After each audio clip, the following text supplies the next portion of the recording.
وعلى محمد وآل محمد.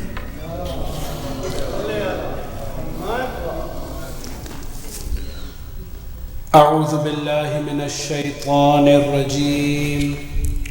بسم الله الرحمن الرحيم.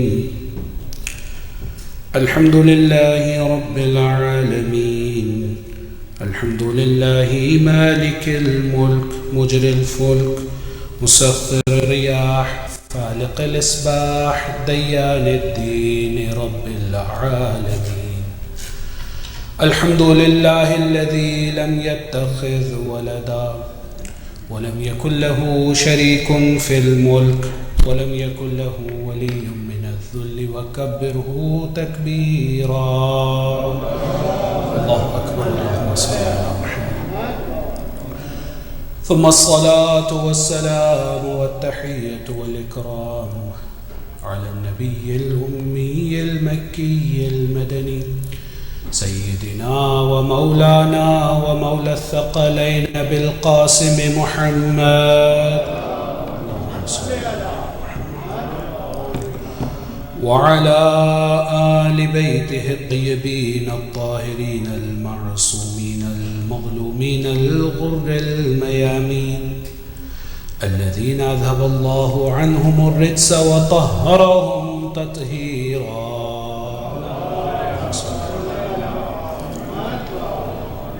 واللعنة الدائمة على أعدائهم من حين عداوتهم إلى قيام يوم الدين. أما بعد، فقد قال الله الحكيم في كتابه الكريم وقوله الحق. بسم الله الرحمن الرحيم. قل لا أسألكم عليه أجرا إلا المودة في القربى. آمنا بالله وصدق الله العلي العظيم.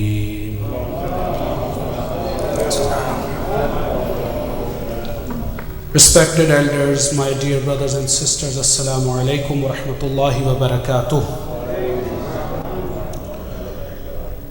First of all, we all are thankful to Almighty Allah subhanahu wa ta'ala for His benevolence which He has bestowed upon us, that we are gathered together on such a wonderful day of the week, which is considered as the leader of the days of the week, the day of Friday, Sayyidul Ayyam.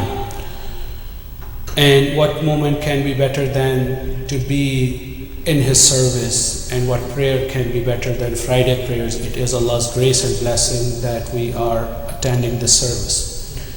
And then I am thankful to the administration of Idara Ja'fariya and the brothers who have given me this opportunity to be among you on this wonderful day, and it's always an honor to be at your service. And on and off, I am requested, however, due to other travel commitments, I could not accept some of the commitments, but it is always an honor for me and a privilege to be among you, to share some words of wisdoms from Ahlul Bayt, because whatever duty we have is by Allah subhanahu wa ta'ala and the teachings of His Holy Prophet and His Holy Progeny. So it is an added grace upon us, especially when we talk about the people, no matter whatever school of thought in Islam they are, but if they are connected to the progeny of the Holy Prophet, in addition to the Prophet and the Book of Allah, because there are two criterias introduced by the Prophet when he says, "Inni tarikun fikum al-thaqalayn, kitab Allah wa itrati ahlu bayti, ma in tamassaktum bihima lan tadillu ba'di abada." He is saying, verily, I am leaving two precious, two weighty things after me among yourselves. The first one is the Book of Allah, Kitab Allah. And the second one is وَعِطْرَةِ أَهْلِ بَيْتِ, and my holy progeny. مَا إِن تَمَسَّكْتُمْ بِهِمَا, as long as you are connected and you are clinging upon both. Bihima in Arabic is used for two, the pronoun for two things, the Quran and the holy progeny of the Prophet. لَن تَضِلُّ بَعْدِي أَبَدًا, you will never go astray after. So he is giving a key to us. So whosoever is clinging upon the book of Allah and the Prophet and his holy progeny, he has given the guarantee that the person will not go astray. So we are fortunate that he has given us this blessing that alhamdulillah we are not only clinging upon to the book of Allah subhanahu wa ta'ala, but at the same time with the Prophet we are clinging upon and we are attached to the holy progeny who are indeed the actual interpreters of the book of Allah and the teachings of the prophets as well. So alhamdulillah, with this introduction I would like to talk about some of the episodes and events which are connected to these days. As all of you are aware, the second month of Islamic lunar calendar, the month of Safar, just started yesterday, and today is the second day of the holy month. It reminds us of a few things. Naturally and customarily, you will see many of the people who are connected with the ancestry interpretations of various things. We hear all the times from our elderly people in the community and sometimes from the scholars as well that it's a very heavy month. It's a month where we see that the calamities are befalling upon the believers and on the people, so we need to be extra cautious. So it's a notion, although there is no strong basis in the Quranic and Hadith literature on that, but it's something which is transmitted to us through the ancestors and through the words of the mouth of the people. However, in one term, it's a good thing that it reminds us of being cautious. So the believers are very cautious during this month that they should not be engaged in any act of disobedience which may displease Allah subhanahu wa ta'ala. So it's a benefit, it's a blessing. However, having a faith in superstition is not permissible, but if this provides us to give an insight that this is the month where we need to be cautious about our actions, then there is nothing wrong in that, because consequently when we are always told that this is a very difficult month, there is recommendation, because Islam is the religion which tells you about the problem, disease, and at the same time it tells you about the cure as well. So it tells you that there is a difficulty and it also gives you a way out. It does not allow you to stay stuck in that state of depression, in that state of hopelessness. Whereas Quran says that the hopelessness is one of the things which Allah subhanahu wa ta'ala has forbidden us to have. It is as we are not having faith in Allah, because faith in Allah tells us that if He tries anyone with any calamity, with any difficulty, He has also given us a way out, a cure, an ease to us. Quran says, Inna ma'al usri yusra. That with every calamity, there is an ease. With every difficulty, there is an ease. With every problem, there is a solution. So, it's the beauty of the divine religion of Islam that it gives us the solution as well. So, therefore, the holy month of Safar, when we have this notion, the solution which we are given is to begin this month with dua and sadaqah. These are two very important way outs. And if you look at a bigger picture, you will see that how Allah subhanahu wa ta'ala has made this month a blessing for the believers to get proximity of the Creator as well as the human being. Because dua is directly connected to Allah subhanahu wa ta'ala. So a person is in the state of fear and in the state of cautiousness, getting closer to Allah subhanahu wa ta'ala by reciting multiple du'as. And sadaqah is one of the acts which is connected with the people. So when you're bringing sadaqah out, necessarily you are looking for a needy person for your sadaqah to be disposed of in the best of the ways. So you are looking to your family, you are looking towards your friends, you are looking towards, if you don't find anyone in your family close family and your community, then you look at the neighbors, and then you look at the people who are on the streets, who are less fortunate, who are less deprived of the blessings of Allah. You are standing on a red light and you see someone is looking for some help, and that person is genuinely in need, and you are mindful, oh, this is the month of Safar, so let me find some change and give that to this person. So this is the way Allah subhanahu wa ta'ala has organized the human being, that with these things, other people who are less fortunate, they will get their share, and we will also be mindful of that responsibility. Therefore, one of the highly recommended acts during this month of Safar is to pay charity and to give sadaqah. In fact, it is on the daily basis, it is highly advisable and recommended, and I would say that if we can adopt this practice to start the day with paying sadaqah, and I am pretty sure that all of us, we have this habit, but it's just a reminder, if some of us are not habitual to that, or someone of us not cognizant of that fact, we also need to be mindful that paying sadaqah with that intention on daily basis is as we are buying an insurance and paying a premium to have safety for us. It's just to make our minds closer. Otherwise, Allah subhanahu wa ta'ala, to provide us His insurance, does not need our money. But in Quran, as He says that, who is there to lend me your money? Allah does not need our money. Allah does not need our worship and the prayers.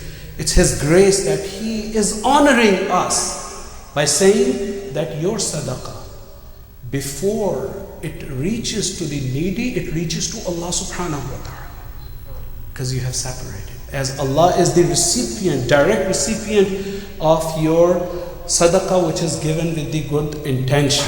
And then when we pay sadaqah, there are certain rulings and certain responsibilities connected to giving this sadaqah out, that who are the actual recipients of that sadaqah, if we really want to remove those calamities which are sometimes consequently written for in exchange of our bad deeds, or in result of some of the trials which Allah subhanahu wa ta'ala has decreed for us. So, who should be the recipient? How to give sadaqah? Because we have very explicit verses of Holy Quran in terms of, when you pay your charity, be mindful that do not cancel this charity because of ostentation, showing off, and by humiliating people who are the recipient of that sadaqah and the charity. Sometimes people, they give charity, but unknowingly that charity is getting cancelled because we are putting so much burden, we are making the person who is the recipient of that charity so much ashamed and annihilating the self-esteem of that person, that instead of the sadaqah becoming a source for good for us, it becomes a source of evil for us. Because if I am having this pride that I am paying something to a poor person, I am greater, I am better, then there is no benefit of giving this charity. The actual accepted charity is the one which brings humility in my life. That Allah has blessed me with this. Now there is some portion in that wealth for the destitute people. And if this person is accepting that charity, he is making this favor on me. Because if he has accepted and that sadaqah is accepted, then Allah subhanahu wa ta'ala has promised to make it double, triple, no, many folds. We cannot imagine. If a sadaqah is accepted, there is a promise in Quran that the return will be many fold. A person cannot even guess about that. Second, that calamity is taken care of. So therefore, brothers and sisters, when we are paying charity, generally, especially in this month of Safar, we need to be mindful of some of the precautions, some of the recommendations in regard to paying charity and sadaqah. The other thing is very famous dua, and it is recommended that every believer should recite once in a day, if not after every salat during the month of Safar.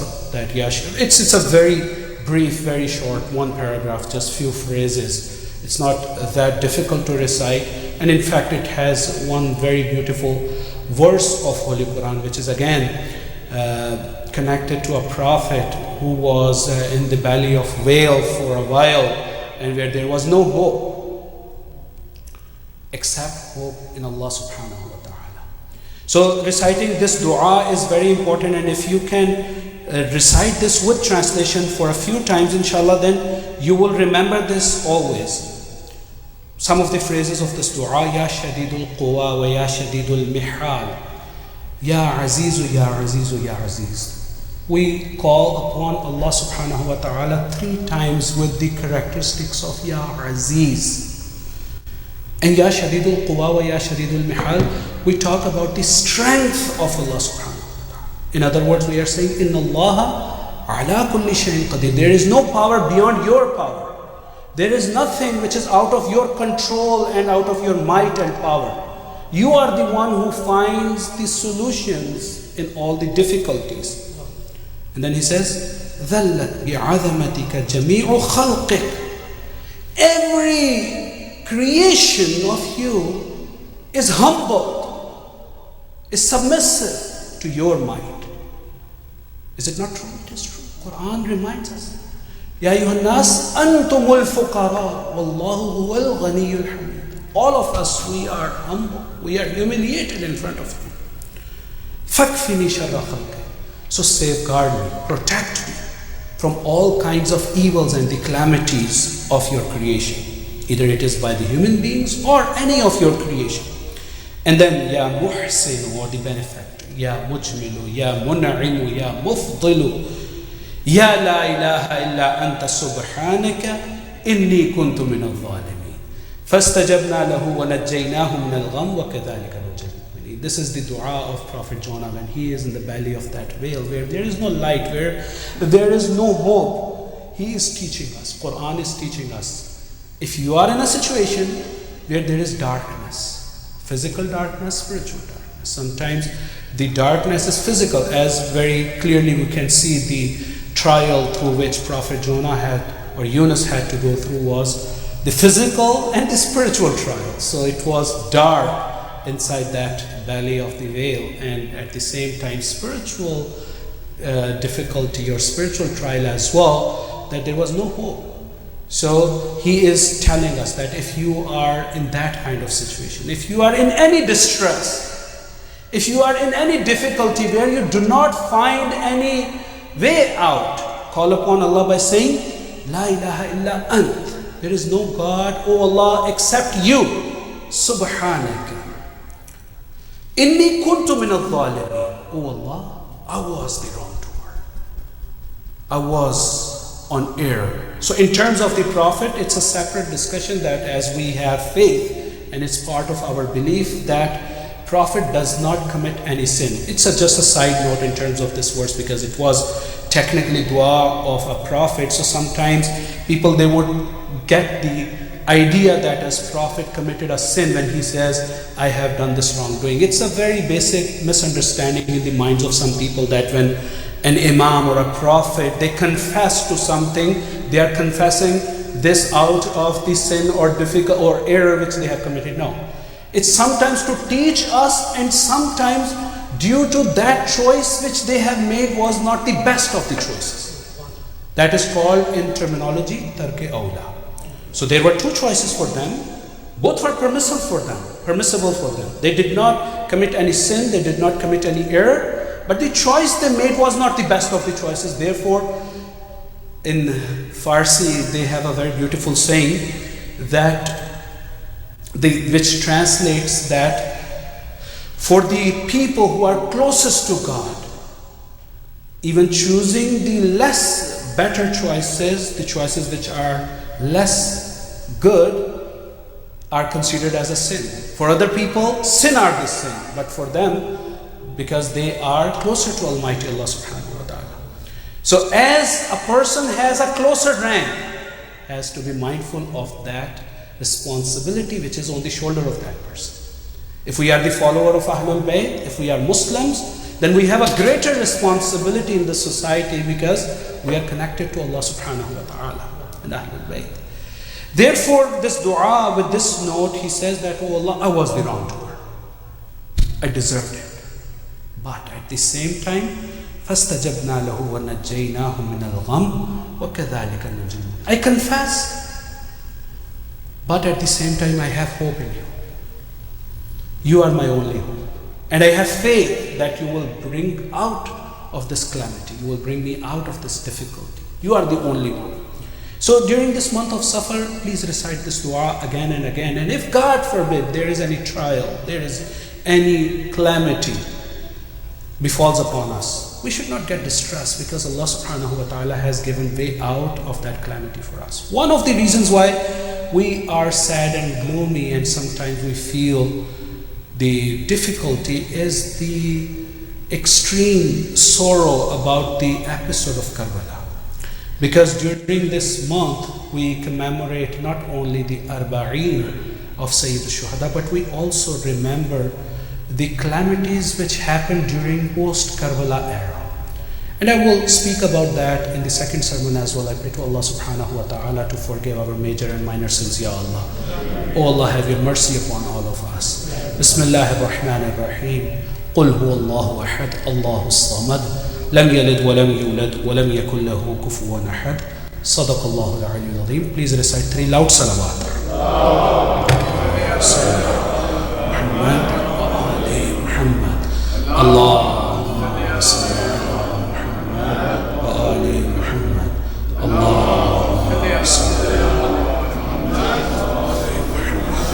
ajil farajah. A'udhu billahi minash shaitanir rajim. Bismillahir rahmanir rahim. Alhamdulillahi nahmaduhu wa nasta'inuhu wa nu'minu bihi wa natawakkalu alayhi. ونشهد أن لا إله إلا الله وحده لا شريك له ونشهد أن محمدا عبده ورسوله اللهم صل على محمد المصطفى خاتم النبيين وعلى علي أمير المؤمنين وعلى فاطمة الزهراء الصديقة الكبرى وعلى الحسن والحسين سيدا شباب أهل الجنة وعلى علي بن الحسين زين العابدين وعلى محمد بن علي باقر العلم الأولين والآخرين وعلى جعفر بن محمد الصادق البار الأمين وعلى موسى بن جعفر الكاظم وعلى علي بن موسى رضا المرتضى وعلى محمد بن علي التقي الجواد وعلي بن محمد الهادي والحسن بن علي الزكي العسكري والحجة بن الحسن القائم المهدي حججك ومنائك على بلادك اللهم اغفر للمؤمنين والمؤمنات المسلمين والمسلمات الأحياء منهم والأموات تابع اللهم بيننا وبينهم بالخيرات إنك مجيب الدعوات إنك قاضي الحاجات إنك رافع الدرجات إنك على كل شيء قدير. صلوات.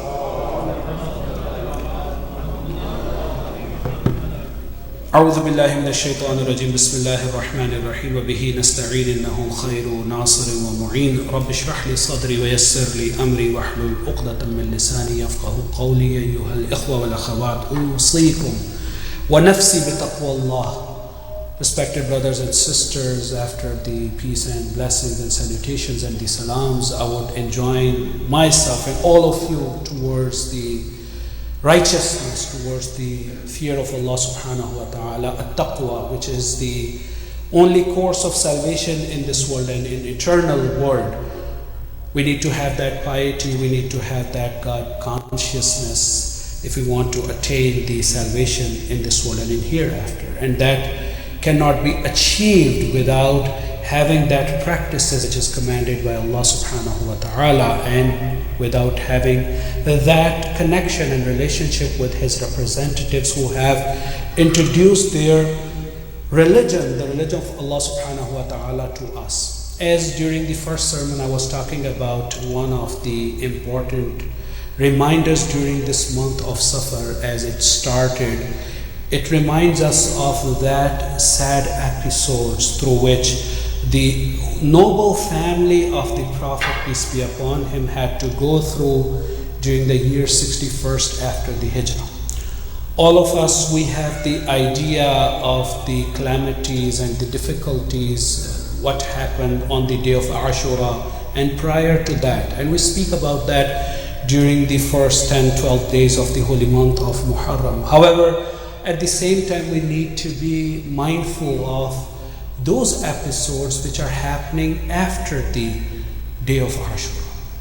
No doubt in it that it was the most tragic event which took place during the year 61st after Hijrah on the plains of Karbala.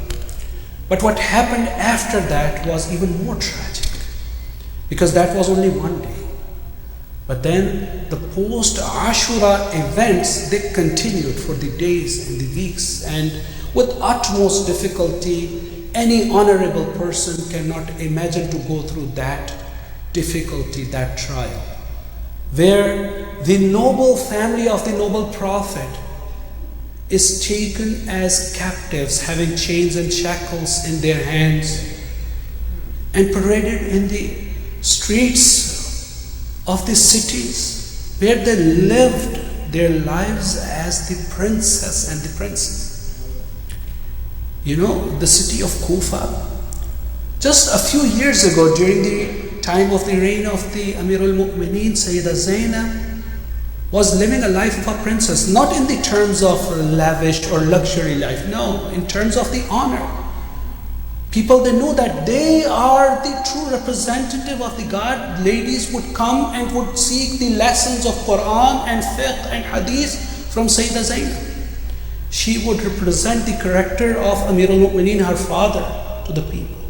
She was so revered and respected by the people, but now after a few years, she is taken as captive through these streets where people are throwing the sadaqat and the charities on them by thinking that these people are the baghis and they are the rebels, and they had uprising against the caliphs because people were not told the truth. But the main trial is for the family of the Prophet. They were going through that.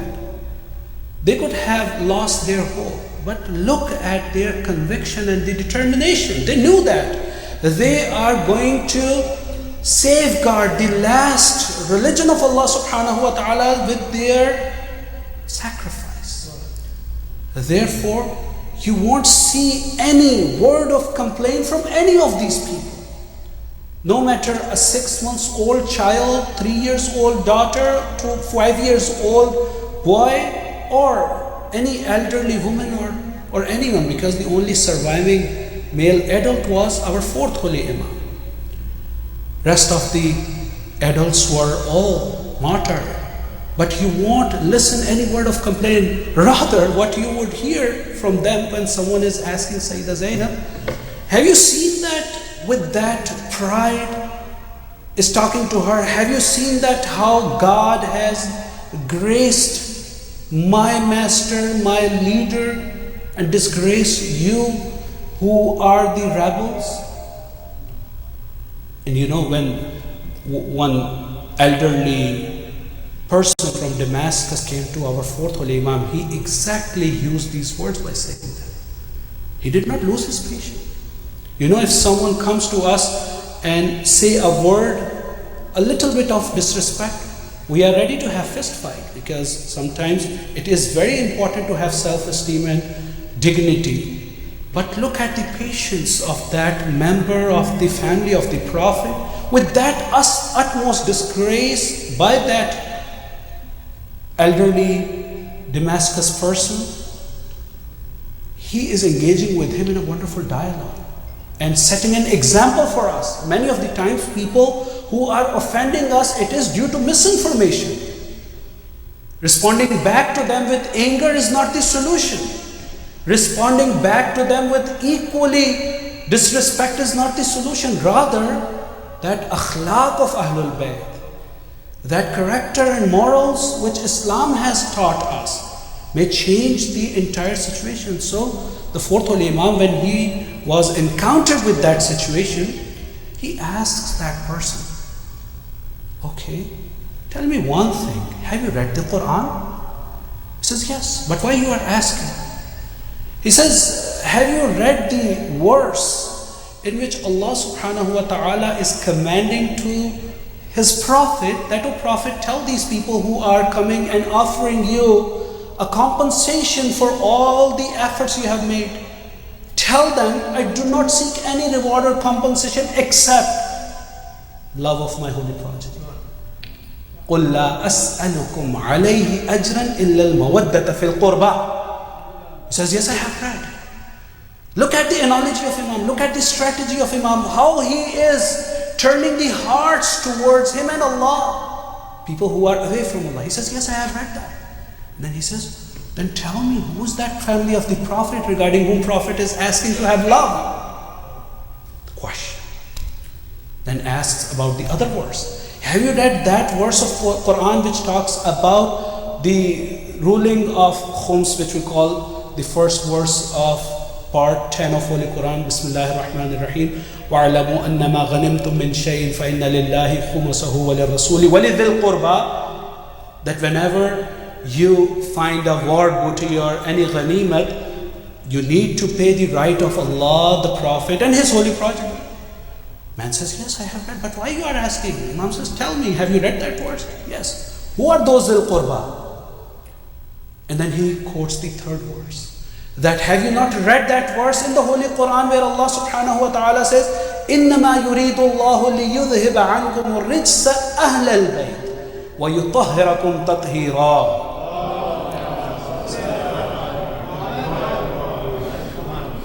So, have you read that? Yes, I have read that. Then tell me, who are these Ahlul Bayt? Now when his mind is fully prepared and is inquisitive, Imam says, Wallah, nahnu Ahlul Qurba. Wallah, nahnu Ahlul Bayt. We are the people regarding whom Allah is saying, pay your rights toward them. Pay your respect towards them if you want to be thankful to me and your Prophet. Be mindful of them. As soon as this person hears, are you truthful? He says, yes. And this person says, woe on me. What Yazid has done to you, and some of the historical accounts are saying, as soon as he realized, he asked Imam, oh Imam, is there any way for me to repent? And you know, they are the representative of Kareem and the generous. Hur asks the same question, and Imam said, yes, if you are genuinely repenting, yes, you will be forgiven. Same answer was given by the son of Sayyid al-Shuhada. Yes, if you are honestly repentant, you are forgiven. He says, yes, I have realized my mistake. And then he goes and tells people, and Yazid and his army realized, they killed him. He got martyred. But with that understanding, with that knowing of the truth. So it tells us about many lessons. First of all, that if we were ever in a situation where people are disrespectful to us or any other person out of their ignorance, we should not be hasty in disrespecting them or in having a revenge from them or having the similar attitude to them. Because if someone is representing his attitude with that evil action, we need to represent our character. We are the representative of a religion and faith and a school which teaches us about patience, about managing our anger, about having faith in Allah subhanahu wa ta'ala. Because if Allah has decided to give us honor, no one can dishonor or humiliate. So very quickly, because I'm running out of the time, one sentence which I wanted to quote, and somehow in that speech I went to Imam Sayyida Sajjad instead of quoting that sentence of Sayyida Zainab. When she was asked that out of all those calamities you have to go through, I think it's the biggest lesson for all of us. Sometimes there are trials and tribulations. We need to see what path we are standing on, what way we are standing on. Then the answer will be very clear. So with that, all disrespect, humiliation, with all those difficulties, when she was inquired by someone, what do you say about all this? The streets in which you lived as a life of a princess and now you are taken as captive and you are disgraced here. What is your take on that? You know the answer, Sayyida Zainab? ما رأيت إلا جميلا. I haven't seen anything except the beauty of Allah subhanahu wa ta'ala. If you call this chains and shackles, that it's a disgrace for me, no. If it is for Allah, it's a pride and medal for me. Because I am submissive servant to Allah subhanahu wa ta'ala. So this one is the greatest lesson for us to learn from these episodes and the events. If we are honestly fulfilling the commands of Allah subhanahu wa ta'ala and we are standing on the right path, we don't need to be worried about any difficulty, calamity, any anger, any depression that someone is trying to humiliate. No. If you were to ask me who was the person who threw any charity or who disrespected or who threw water on Sayyidah Zainab, no one knows the name. They were wiped out of the history. But after 1400 years, everyone is talking about Zainab. The symbol of freedom, everyone is talking about Sayyidah Sajjah. Everyone is talking about Hussein, the freedom of submission to God, the freedom, the sign of submission to God, the sign of having patience, the role models. So this is the way Allah subhanahu wa ta'ala practices His sunnah, His practice. That sometimes there are trials in the life of the people, but people need to be patient and have conviction in Allah subhanahu wa ta'ala, provided they are on the path of Allah subhanahu wa ta'ala. If they are not on the path of Allah subhanahu wa ta'ala, yes, there is need to be worried, there is need to be cautious about that, why these calamities are befalling upon us. But if we have fulfilled all the commands of Allah subhanahu wa ta'ala, still there are problems, then it's a trial by Allah subhanahu wa ta'ala. And as I said, the very first sentence is my speech, Inna ma'al usri yusra. If there is a difficulty today, inshallah very soon there will be an ease, inshallah. I pray to Allah subhanahu wa ta'ala to keep us attached to Ahlul Bayt in this world and in hereafter, Ya Allah. Oh Allah, bless us with the closest of the connections to the progeny of Ahlul Bayt, Ya Allah. Oh Allah, make us practicing upon their teachings, Ya Allah. Oh Allah, whosoever is sick among us in our families, in our communities, especially the people who are afflicted with the diseases which have no cure, cancer, COVID, or whatever disease, oh Allah, bring your quickest divine recovery to all patient and sick, Ya Allah. Ya Allah, if any one of us is distressed due to the money or any other difficulty, oh Allah, remove those distresses and afflictions from us, Ya Allah. Oh Allah, help us to take care of our trials and tribulations, Ya Allah. Oh Allah, we pray to you for our children. Oh Allah, help us to raise them according to your command, Ya Allah. Oh Allah, we pray to you for the unity among Muslims, Ya Allah. Oh Allah, remove this trial of COVID and all others pandemics and the difficulties from all the humanity, Ya Allah. Oh Allah, you especially for the hastening and reappearance of Imam of our time, Ya Allah. Oh Allah, make us among his supporters and companions when he returns physically among us, Ya Allah. ربنا تقبل منا إنك أنت السميع العليم. بسم الله الرحمن الرحيم. والعصر إن الإنسان لفي خسر إلا الذين آمنوا وعملوا الصالحات وتواصوا بالحق وتواصوا بالصبر. صدق الله العلي العظيم. صلوات.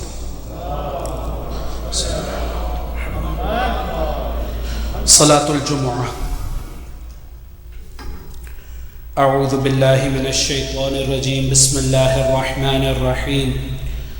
الله أكبر الله أكبر أشهد أن لا إله إلا الله أشهد أن لا إله إلا الله أشهد أن محمدا رسول الله أشهد أن محمدا رسول الله أشهد أن عليا ولي الله أشهد أن عليا حجة الله حي على الصلاة حي على الصلاة حي على الفلاح حي على الفلاح حي على خير العمل حي على خير العمل قد قامت الصلاة قد قامت الصلاة الله أكبر الله أكبر لا إله إلا الله الله أكبر بسم الله الرحمن الرحيم الحمد لله رب العالمين الرحمن الرحيم مالك يوم الدين إياك نعبد وإياك نستعين اهدنا الصراط المستقيم صراط الذين أنعمت عليهم غير المغضوب عليهم ولا الضالين